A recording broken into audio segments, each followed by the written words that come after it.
Este fin de semana en la revista Sábado del Mercurio, Erika Olivera realizó una confesión que impactó a todos los chilenos. Durante cerca de 12 años habría sido abusada sexualmente por su padrastro, quien ella además pensaba era su padre biológico.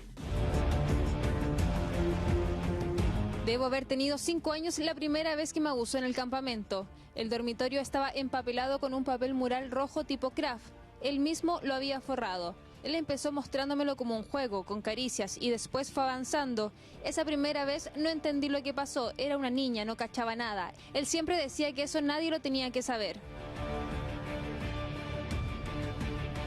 Un secreto que lamentablemente deben cargar consigo muchos más niños de lo que imaginamos, o los que los medios de comunicación alcanzan a relatar.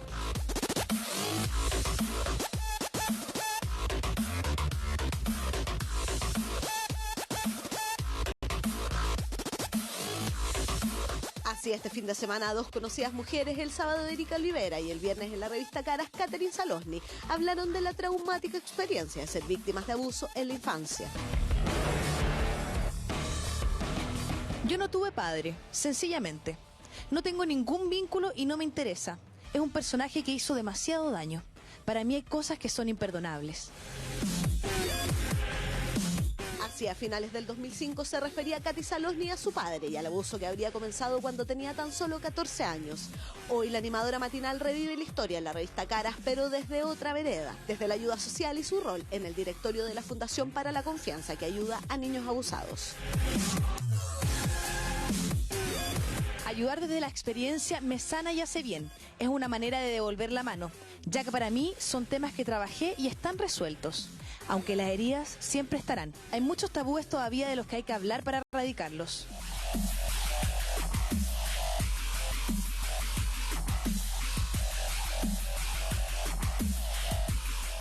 La animadora de televisión y actriz debió pasar por un largo proceso de terapia psicológica para sanar sus heridas y aprender a convivir con el dolor del abuso, de la desconfianza y el miedo. Así, el psicólogo Sergio Chilling explica lo importante que es recibir ayuda psicológica frente a este tipo de traumas. Normalmente se supone que el hecho de afrontar el trauma desde un contexto seguro, psicoterapéutico, ayuda a que estas memorias puedan integrarse mejor. Porque estas memorias perturbadoras atormentan a una persona. Aunque hayan sido del pasado, las siguen viviendo como si ocurriera hoy. Lo principal acá es que la técnica psicológica sea capaz de ayudar a dos cosas. Uno, a asimilar la memoria traumática, que es muy fuerte, a veces tan intensa que la persona tiende a reprimirla. Y lo segundo es que sea capaz de poder elaborar otros elementos más importantes aún, que el tema de cómo relacionarse cariñosamente con otras personas cuando generen vínculos. En su caso, Katy Salosny siempre ha tratado de relatar lo menos posible acerca de un tema que le costó demasiado tiempo superar. Erika, en cambio, por primera vez este fin de semana, a sus 40 años, se atreve a hacer pública la peor experiencia de su vida. Pasó varias veces más y después nos fuimos a Puente Alto. Yo estaba feliz. Creía que al irnos a una casa sólida con más vecinos, eso iba a acabar. Pero ahí siguió peor. Los peores momentos los vivía los lunes cuando su madre no estaba en casa. Era el día más horrible, me acuerdo caminando hacia la puerta, estaba sonada nomás. Tenía que llegar y aceptar, tenía que pasarlo con él. Apenas tenía la oportunidad, era llegar y llevar para él. Mientras yo no me pude defender, él hacía lo que quería conmigo. Es por eso que para Erika el atletismo se volvió una vía de escape, quizás un refugio frente al infierno que vivía a diario. En este deporte comencé a los 11 años en la comuna de Puente Alto. Comencé en una escuela de verano en el estadio municipal de Puente Alto. Vivía muy cerca del estadio, cerca, no sé, a 2 kilómetros más o menos del estadio. Por lo tanto, íbamos caminando con otros amigos, con mis hermanas. Y después ya, a medida que fui entrando en el camino más deportivo, entrenaba en diferentes lugares.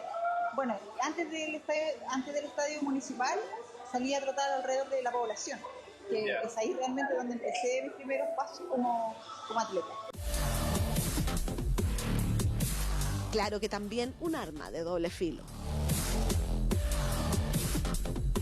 Más grande, cuando ya no podía forzarme físicamente tan fácil, comenzó a funcionar como un chantaje. Viví chantajeada mucho tiempo. Esto fue por 11 años. No había una semana que no pasara nada. Para ir a una carrera o salir a un entrenamiento tenía que aceptar lo que él me decía. ¿Quieres esto? Sabes lo que tienes que hacer. Él hacía una señal con el dedo indicándome lo que iba a pasar, lo que íbamos a tener que hacer. Si alguna vez ponía resistencia, no había plata para nada en la casa. No le pasaba plata a mi mamá. Vivía obligada. Lo peor de todo ocurrió cuando Erika tenía tan solo 12 años y habría intentado revelar a su mamá todo lo que le pasaba. Sin embargo, tras ser amenazada por su padrastro, aseguró haber mentido. Así relata la deportista la respuesta de su madre. Me dijo que ojalá que fuera mentira, porque si era verdad que él me abusaba, nadie me iba a querer. No iba a poder tener hijos ni familia. Esa respuesta me dio. Según el psicólogo Sergio Chilling, de esa falta de apoyo familiar radican los reales problemas psicológicos de los niños abusados. La persona que ha sido abusada normalmente no le complica tanto la violación, la genitalidad, atacar a tu cuerpo, sino lo que nomás los daña es el hecho que nadie te creyó, nadie te pudo proteger. Eso es lo esencial. Entonces, ¿qué es lo que pasa? Si nos quedamos solamente en el abuso, olvidamos la perspectiva. La perspectiva es que la persona cuenta el abuso, nadie le cree. Entonces, en ese minuto la persona crea una imagen de desamparo. Lamentablemente en Chile y el mundo son demasiados los niños y jóvenes abusados por aquellos en los que deberían poder confiar.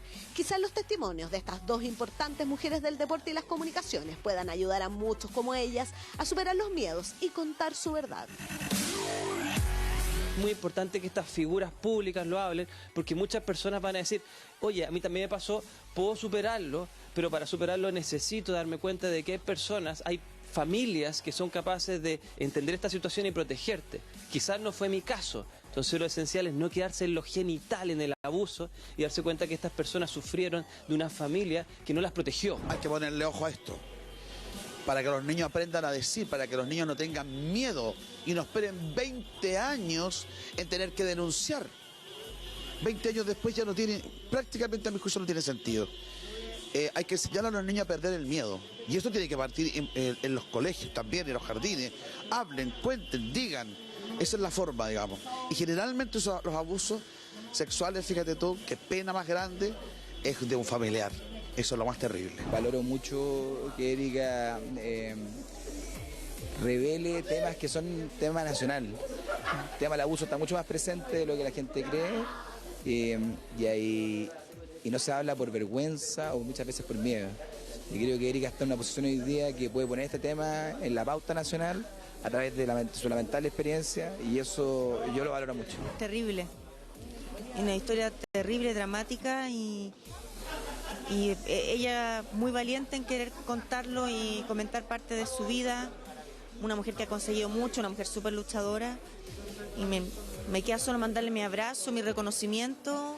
Y creo que su testimonio puede ser clave para muchas otras mujeres que pueden estar pasando lo mismo o han tenido esa experiencia de vida. Yo no sé si el decir yo fui violada por mi padre le sirve a otros niños que están callados que no se atreven a hablar. No sé si aportan o no. Yo vuelvo a insistir que esta información tiene que ser en los colegios. Mijito, mijita, si su papá lo abusa, su tío lo abusa, si su abuelo lo abusa, si un pariente lo abusa, hable, cuénteme, no le cuente a su mamá, no le quiere contar, cuéntenos nosotros, soy su profesora. Yo creo que de ahí puede partir, ¿no es cierto?, una mejor enseñanza. Sin duda un fin de semana de fuertes y dolorosas declaraciones, en donde Erika Olivera impactó a todos al contar que habría sido abusada durante cerca de 12 años por su padrastro, el pastor evangélico argentino, Ricardo Olivera.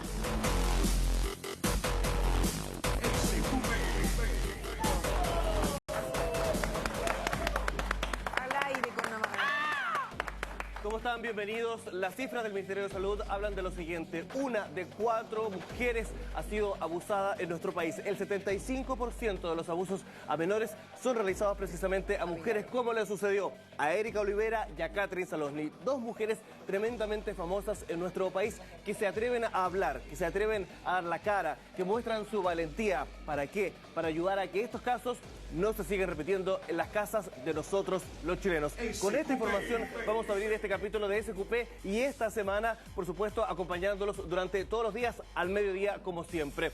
Bienvenidos a nuestro panel. Vamos a comenzar a discutir de inmediato de una situación y una problemática que es bastante compleja, pero que es necesario tratar también, y por eso este espacio está abierto aquí en SQP. Sabes que yo leí la entrevista varias veces de Erika en la revista El Sábado y te juro que sentí el dolor de ella. No puedo imaginar, pobrecita, esto abuso comenzó a los 5 años, cuando era una niña, el sentirse desprotegida. Lo decía en la nota de nosotros el psicólogo Sergio Stilling, que lo que más les duele es no sentirse apoyado, que no le creyeron. Ella le dijo a su mamá, según el relato de la propia Erika, que estaba sucediendo esto. Los hermanos sabían que esto estaba sucediendo, sin embargo, nadie le creyó. Hay un hermano de Erika que habla acá en la revista El Sábado, si me permiten leerlo, dice: Felipe fue el cuarto, llegaron a seis hermanos. Fue difícil crecer así, viendo eso, porque todos nos dábamos cuenta.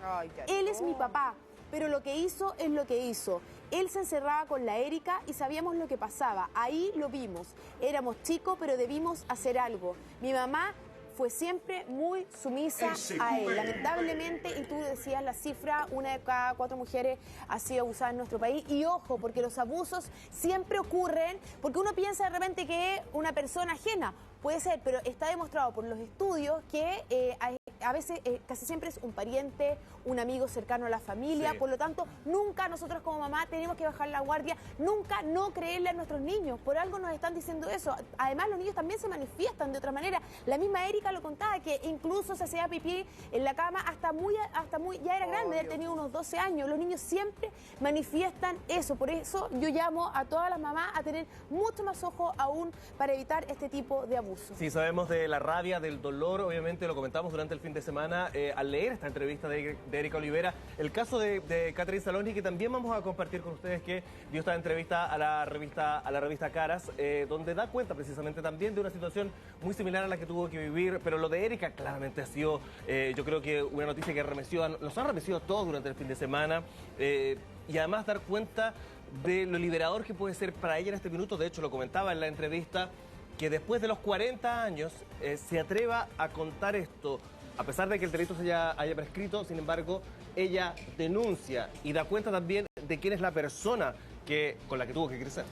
Mira, la verdad que a mí hasta el momento me tiene muy conmovida, impactada, porque claramente una mujer darse cuenta de que es una vida que Erika ha vivido con este secreto, con esta, me imagino, con esta angustia.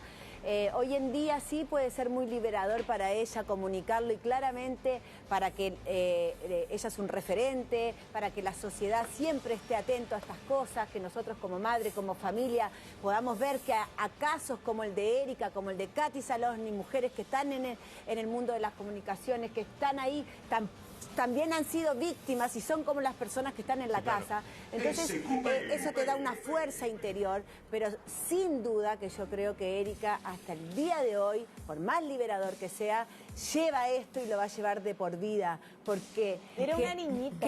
Exactamente, una niñita de 5 años. Es que es difícil, de verdad, no, es que es tremendo. Tratar de entender lo que le pasa primero a ese niño, lo que tiene que enfrentar, lo que tiene que vivir, el dolor, la angustia, arrastrarlo durante el tiempo, además como lo hizo Catherine Saloni también, ¿no? Sí, también al tiro leo lo de Catherine, pero además uno siempre lo lleva a la vida de uno, y tú qué mejor que sentirte protegida por tus papás.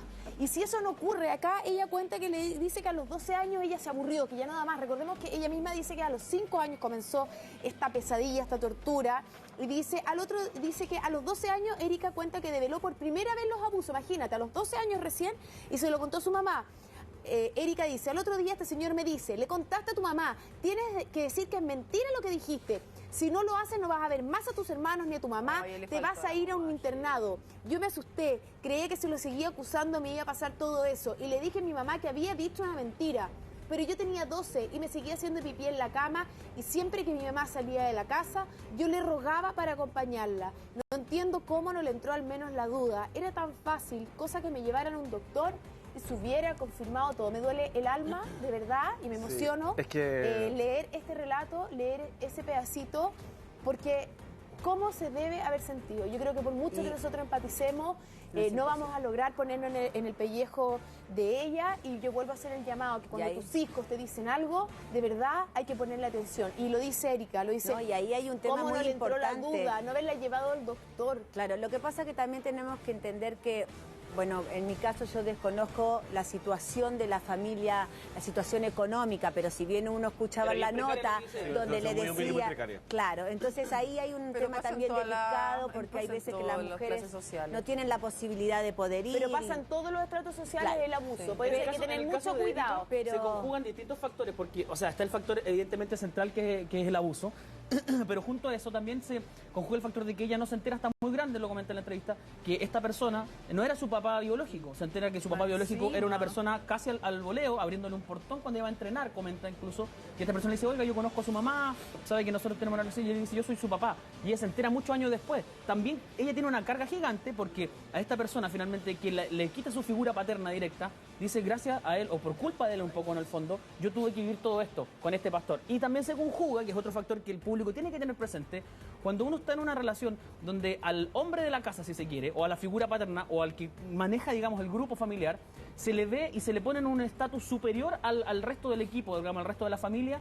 Hay un tema dañino profundo. Finalmente, él es un pastor. No puede ser, o sea, a él se le veía la mamá... Yo hago un llamado a las mujeres. Es que ¿sabéis lo que pasa, César? Que este es un tema que no es como otros temas. Para mí el abuso infantil es de lo peor. Entonces, no puede ser que estas mujeres de repente se obnubilen y le crean al hombre y no a sus hijos. Eso es que no puede ser. Sucede, Pero, sí, yo sé que sucede, pero por eso esto hay que poner especial énfasis, por eso yo me dirijo a las mujeres, a las que están en la casa. Porque Erika dice, el periodista le dice, ¿qué te respondió tu mamá cuando le contaste? Y dice, me dijo que ojalá que fuera mentira, porque si era verdad que él me abusaba, nadie me iba a querer, no iba a poder tener hijos ni familia. Esa respuesta me dio. Por eso uno no importa el hombre que esté al lado, sea pariente o no sea pariente, uno tiene que creerle a sus hijos. Sí, evidentemente uno tiene que creerle a los hijos, pero uno tiene que analizar. Yo creo que los psicólogos también lo hacen así, también lo explicaba Chile. Uno tiene que analizar esto en el contexto en que sea. La mamá quizás también tiene otras falencias de las que se cubría con este hombre. Finalmente, a lo mejor él llega a suplir algo que la mamá no había tenido. Tú vas a mendigar a la calle. No pongo en contexto. Uno como mamá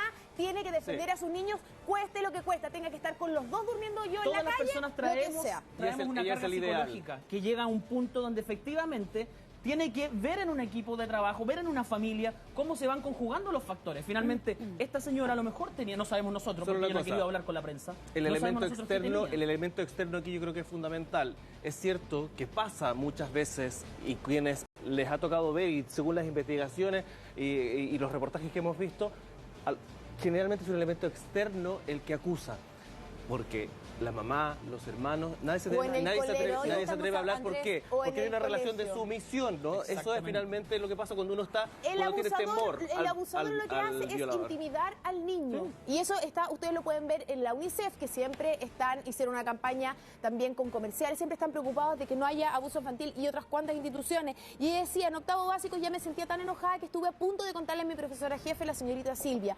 Pero empecé a pensar de nuevo, y si no me cree, no me había creído mi mamá. Pensé que menos me iba a creer una profesora. Debía haberle dicho. Un segundo, escuchamos a Pamela y seguimos.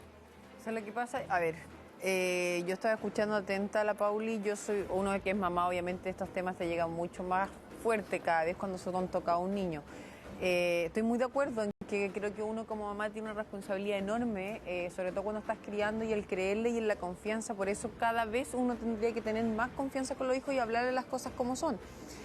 Pero yo no sé quién para juzgar a la mamá de Erika. Yo creo que también creo que en su entorno familiar, lamentablemente, este caballero pastor que se dice, yo creo que también ella lo pasó mal. Yo no creo que ella sea una persona normal. Yo no creo que ella de verdad en su interno, hoy día, yo creo que ella, después de estas declaraciones de Erika, o seguramente como cualquier mamá, debe pasar lo pésimo. Debe decir, chuta, yo fallé como mamá. A mi hija le hizo un trauma tremendo. Gracias a Dios, Erika es una súper mujer. Yo creo que... ¿Tú la conoces? Yo la conozco a ella poco en programas que hemos ido y todo, pero de acuerdo a su historia y lo que estamos hablando, creo que alguien que salga así profesionalmente, de la nada, que nosotros hemos visto a una Erika que está pidiendo ayuda desde hace muchos años con auspiciadores, que se saca la cresta trabajando, y obviamente hoy día el legado que deja Erika como una grande del deporte es solo esfuerzo de ella, y eso yo creo que es más digno de admirar en una mujer.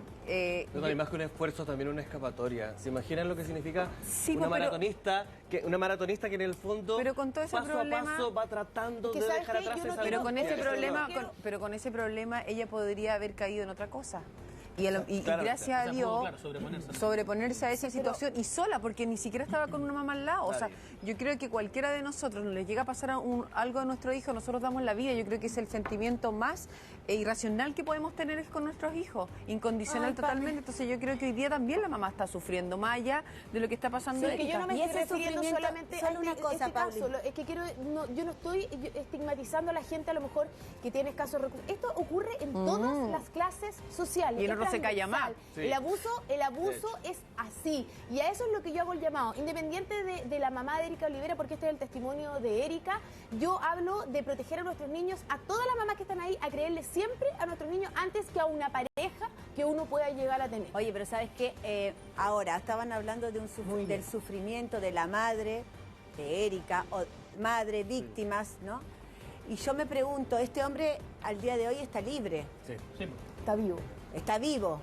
¿Por qué, justamente esa es mi pregunta, por qué en Chile los casos de abuso, cuando lo puedo salen a contestar. la luz, prescriben? ¿Por qué hoy en día Erika Olivera, una mujer que puede hablar, que tiene la fuerza interior, que puede, imagínate los años que Erika tiene, 39, si mal no 40. 40, creo que tiene. y recién hoy en día puede expresarlo libremente, seguramente con el dolor adentro, un poco más sanado no, pero claramente hoy en día que ella puede, ¿por qué no poder hacer justicia? Yo por pregunté, este Claudia, tema? eso. Ella fue a Porque la te PDI acuerdas que puso ahora en el fondo como una constancia como moral, porque en el fondo esto ya está prescrito. Pero esa es la pero lo constancia moral. hizo. Lo Pero hizo. ¿te acuerdas? Y debería haber una ley, yo hoy día escuchaba a un abogado en la mañana, de que no debería prescribir, porque si Claro. no... No, y te acuerdas que, No, por ejemplo, hay un tiene tema muy razón. conocido también, las hermanas Prieto, Sí, claro. Ángela, y ellas se unieron y también pasaron muchísimos años donde ellas pudieron sacar la voz y actuaron ante la ley para que su padre, en el fondo, Ahora, que sea la persona que haya sido. en el paréntesis, momento. por ejemplo, los abusos sexuales dentro de la Iglesia Católica se conocieron hoy día después de una investigación periodística. No se pudo condenar a la mayoría de quienes cometieron esos abusos, pero sin embargo se dejó ahí patente y latente la situación que se estaba viendo dentro de la Iglesia. Lo mismo está haciendo Erika hoy Lo día mismo- con esta lo mismo entrevista sucede en este con la caso. persona, El con la tema- persona, Déjame con la persona decir que realmente solamente no es con la persona que no de era las su padre en hermanas el caso. de sí. las hermanas Que Prieto, su- por que su favor, caso- aclarar que no tengo claro quién fue la persona. Al parecer fue su papá, no fue su papá, No, por no lo fue su papá, tanto, no fue su papá. para pedir las disculpas. Oye, correspondientes. yo Sí, hablé, se entiende. perdón, yo hablé con un abogado porque yo creo que todos tenemos la misma intriga de decir Sí, cómo ¿por qué? algo que a los tal... ¿Cómo es ¿por posible qué? Si a lo un delito mejor tan a violento los y tan 40 grave o a como los se prescriba? 38 me sané y puedo hoy día decirlo, es como uno dice, ¿por qué no? ¿Qué pasa con nuestra justicia? Y le pregunté al abogado, que es de nuestro canal, el matinal, Claudio Roja, entonces me dice, los crímenes prescriben a un plazo de 10 años después de Sí, son tener 10 el años. abuso. Más allá que tú lo cuentas o no lo ocurre. Pues me dice, ojo, que en el 2007, me dice, salió una ley que establece que los delitos sexuales se cuentan prescribir desde cuando alcanza la mayoría de edad, 18 años. Entonces después me dice, en teoría el delito prescribe cuando las personas pueden cumplir 28 años o cumplen 28 años. O sea, el caso de Erika obviamente ya prescribió hace mucho tiempo.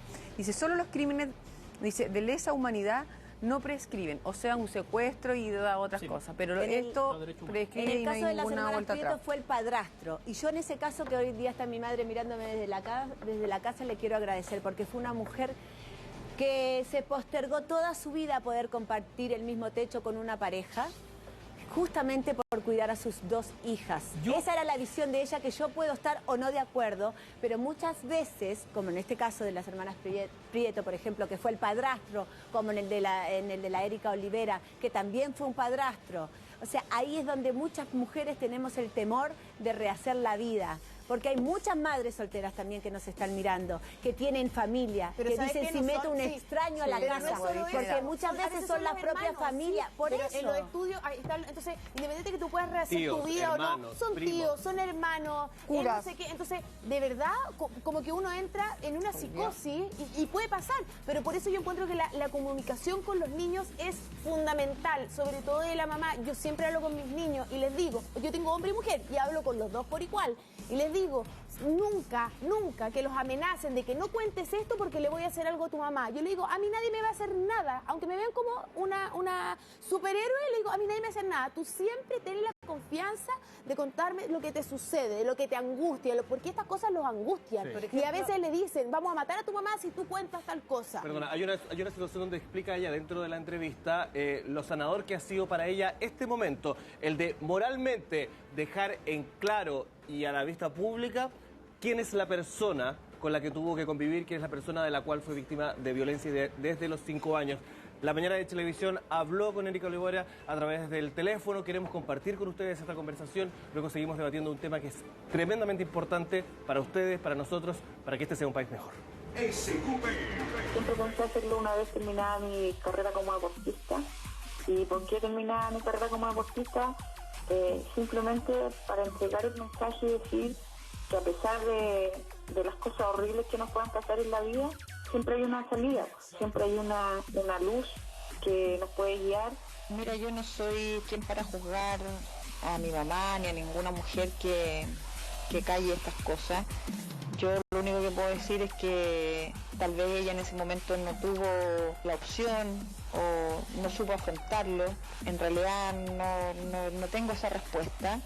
Son supuestos los que yo puedo dar y lo único que yo te puedo decir es que yo a ella la quiero mucho, es mi mamá y yo sé porque lo presiento que ella también ha sufrido mucho en su vida y ojalá algún día tenga la oportunidad de volver a conversar con ella y de poder disfrutar por último los últimos años de su vida, porque ella es una mujer joven todavía, pero hemos vivido muchos años entre que nos acercamos y nos alejamos y hoy día obviamente la siento más lejos que nunca.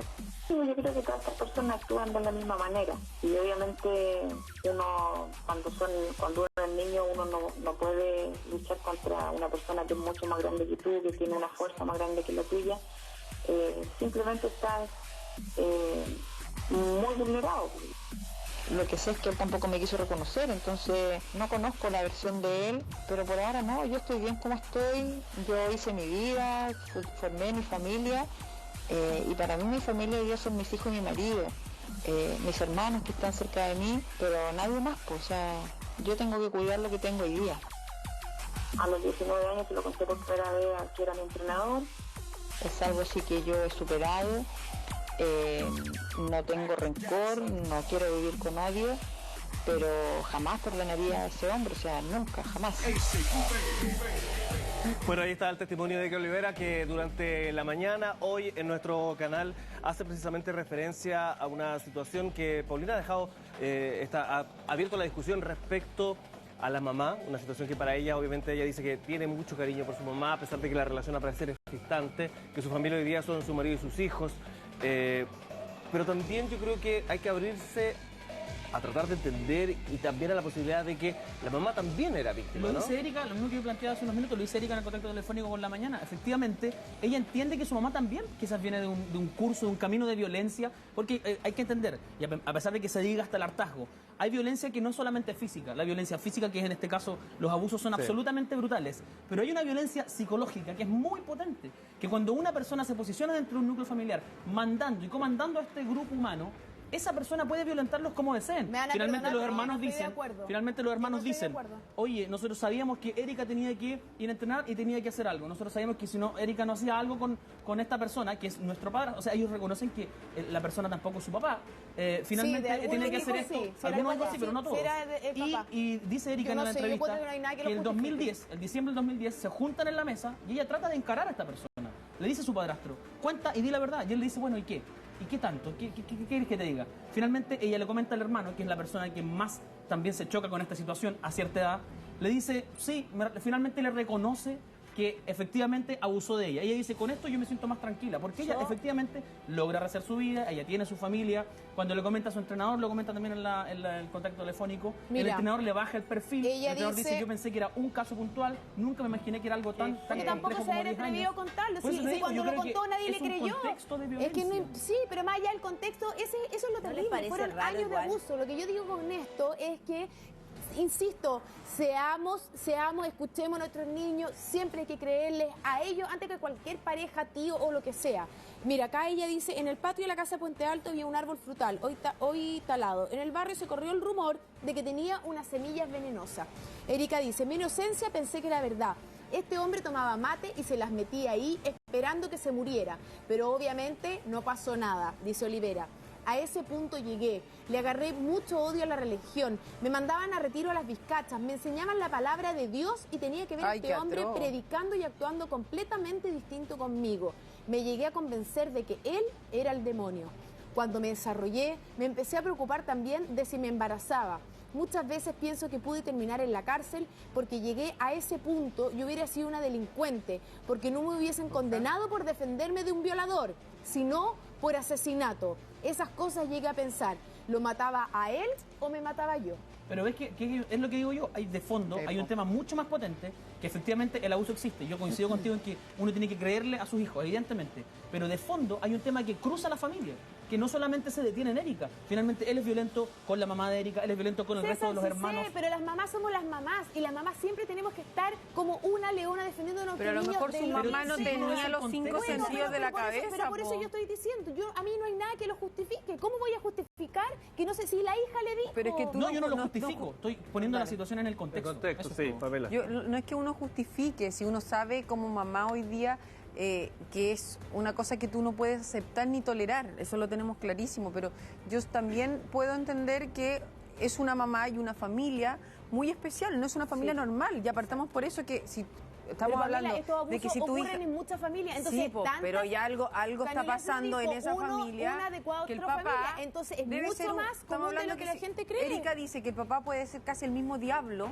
claro. O sea, debe ser un gallo que es pastor, que predica con la palabra de Dios, que es un infeliz desgraciado, perdónenme que lo diga con esta palabra, porque no tiene, para mí la pena de muerte, yo soy, pero te juro que en esos casos yo creo que son especialistas, yo creo que deberíamos tenerla en un momento y debatirla, te lo juro por Dios. Pero es que nos centramos, Pamela, a lo que yo voy es que no estamos su mamá seguramente fue, no tenemos idea, no tenemos antecedentes de cómo fue la mamá. Pero Pamela, ella está hablando de su mamá y está diciendo, mi mamá hoy día yo no le hablo. Es lógico, yo creo que cualquiera más allá de los antecedentes de esta entrevista, están los estudios. 1 de cada 4 mujeres ha sido abusada. Por lo tanto, 1 de 4 familias en Chile permite que pasen estos abusos. Por lo tanto, no nos centremos solo en este caso de cuál es la historia de esta señora para atrás. Hay muchas más mujeres. Pero es que aquí son culpables todos. La familia, por supuesto. Aquí es culpable el papá, la mamá, los hermanos. No podemos centrarnos solo en esta. Todos. Porque donde viste una yo estoy con la... No, pero espérate, yo estoy con la Pamela porque de verdad yo desconozco las edades de los hermanos de Erika. Pero Dios mío, ¿cómo nadie atinaba en esa familia? Algún problema. Y además, hay muchos casos que nadie atina. Pero por eso hay muchos hay casos una que cosa, nadie atina y eso no nos tiene que sorprender. Pero yo creo ahí que es bueno la parte que Erika donde, lo haya dicho, pero es que ahí es donde la parte donde dice que no le daban comida si no pasaba para la pieza. Pero mira, un segundo. Lo que pasa es que la entrevista está súper claro, la verdad. Yo creo que el testimonio de Erika es súper completo y es súper gráfico respecto a lo que vivió en su infancia, lo que se vivía dentro de su casa, lo que se vivía en el contexto familiar. Se los planteé yo desde el principio. Las imágenes de poder, en el fondo, son las que violentan al resto. Del equipo, Y por favor, esto no es generalizar, es simplemente para que vayamos entendiendo. Líderes religiosos, líderes de familia, que puede ser papá, puede ser padrastro, puede ser líderes, tío, proveedores en el fondo, que de quienes dependes económicamente. Profesores, jefes de grupo, de algún grupo escolar, de algún grupo infanto-adolescente. Entonces esas son las imágenes y las situaciones en las que especialmente hay que estar alerta, y Erika de hecho lo hace patente ahí en esa entrevista. Con respecto a lo que veo, porque de verdad el dolor de esa familia tremendo, con lo que veo encuentro que Erika es una mujer tan noble. Es lo mejor que le puede haber pasado hoy en día tener esta postura. Ella no está juzgando a su madre. No. Al hombre directamente dice no lo voy a ver nunca, ni nunca lo voy a perdonar. Logró formar ella su propia familia, logró tener su pareja, tener a sus hijos. Salir adelante, es que exactamente, rehacerse. Eso es lo que yo hoy rescato, porque si me voy para atrás nunca voy a entender nada, porque es una situación muy lamentable. Pero las ha pasado todas, pasó hambre, pasó abusos, pasó intentos de suicidio, y hoy en día verla así y escuchar lo que le dijo a la mañana de Chilevisión, de que en verdad ella está preocupada hoy de mantener lo que tiene, sus hijos, o sea, su es marido. la bandera de Chile para los Juegos de Río. Pero loco, esas son las personas que de verdad uno tiene que sacarse el sombrero. Sí. Las que saben lo que es luchar por su propia vida. Las que saben, tarde o temprano, hoy con 40 años ya nos puede contar esto para dar un mensaje quizás a una sola persona que la pueda escuchar y pueda abrir la boca siendo un menor de edad. Yo creo que ese corazón de Erika va a estar realmente sanado. ¿Me entendés a lo que voy? Que no se nos olvide algo importante. Está también quizás salvándole la vida a otras niñas. Por eso. Porque está revelando la situación que ella tuvo que enfrentar y de la cual otras podrían ser víctimas. Esta Exacto. persona sigue. Exacto, ella en un momento dice, yo quise contarle a mi profesora jefe, de repente las niñas, jóvenes, que ojalá no sea así, pero si están en algo así, pueden acudir a personas de su confianza. Que no, yo digo que no tengan miedo. Mira, acá ella dice, era un régimen bien autoritario, teníamos que pedir permiso para comer un pedazo de pan o para ir al baño. Con 5 años hacíamos aseo, lavábamos ropa. Si hacíamos algo mal, teníamos que rezar de rodillas toda una tarde contra la pared. Va a ser así.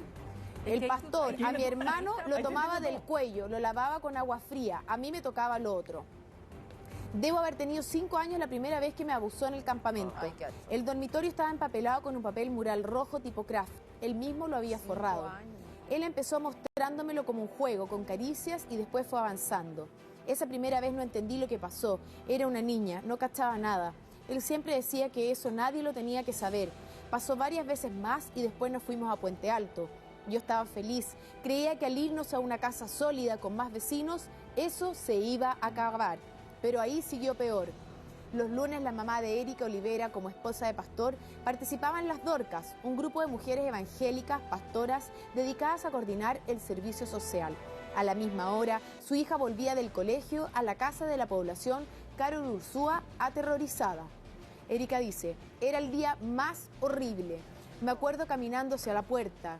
Estaba sonada nomás. Tenía que llegar y aceptar. Tenía que pasarlo con él. Apenas tenía la oportunidad. Era llegar y llevar para él. Mientras yo no me pude defender. Él hacía lo que quería conmigo. A veces en la noche, él iba al dormitorio nuestro y ahí molestaba un poco. Me tocaba cuando estaban mis hermanos. Pero generalmente las cosas se daban en el día, cuando mi mamá no estaba. Porque él no trabajaba o lo hacía en turnos como inspector de micro. Después mi mamá llegaba en la noche y yo había estado llorando todo el día. Me demoré en contarlo.